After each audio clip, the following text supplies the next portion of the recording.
তোমরা নামাজ যে পড়ো, নামাজ প্রত্যেক রাকাতে সূরা ফাতিহা পড়ো না? সূরা ফাতিহা, আচ্ছা বলো তো আমাকে, সূরা ফাতিহার কয়টা আয়াত আছে? ভেরি নাইস, কয়টা? 7টা। একটা হিসাব দেই, শুনলে অবাক হবা। আচ্ছা ছোট্ট বাচ্চারা যারা আছো, 1 বছর থেকে নামাজ পড়তেছো, ঘর পড়তা কারা কারা? হাত উঁচু করো তো। 1 বছর থেকে নামাজ পড়তেছো, 1 বছরের বেশি হলে হবে, 1 বছর। আচ্ছা আচ্ছা, বড় মানুষ যারা আছে তারা 1 বছর থেকে নামাজ, তার বেশি বললে কোনো সমস্যা নেই, হাত উঁচু করে। 1 বছর বা তার বেশি নামাজ পড়তেছে, হাত উঁচু করা যাবে। 1 বছর বা তার বেশি নামাজ। আচ্ছা একটা ইন্টারেস্টিং জিনিস বলি,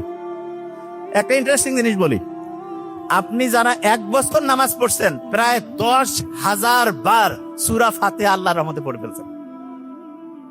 10,000 বার। কাউকে যদি আমি বলি এই 10,000 বার সূরা ফাতিহা পড়ো, কিন্তু হবে না, এটা কি সম্ভব? কিন্তু জাস্ট প্রত্যেক দিন প্রায় 30 রাকাতের মতো আমরা নামাজ পড়ি। ফজরে 4, জোহরে ধরলাম 10, আসরে 4, মাগরিবে ধরলাম 7 বা 5, এশায় ধরলাম 9, গড় পড়তা প্রায় 30 রাকাত। 1 মাসে 900 রাকাত, 1 বছরে 10,800, আরো কয়েকশো বাদ দিলাম, 10,000 বার সূরা ফাতিহা আমরা পড়ছি। লাভটা কি হয়েছে? বিজ্ঞানীরা দেখছে সূরা ফাতিহা যে শুরু হয় আলহামদুলিল্লাহ দিয়া, শুকরিয়া আদায় করা।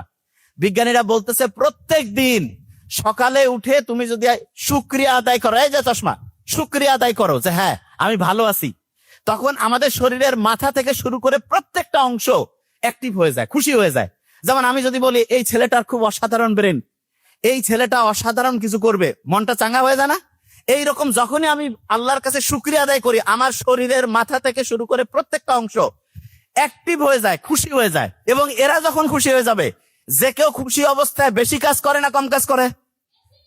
এই দেখো কত এনার্জি, বেশি কাজ না কম কাজ?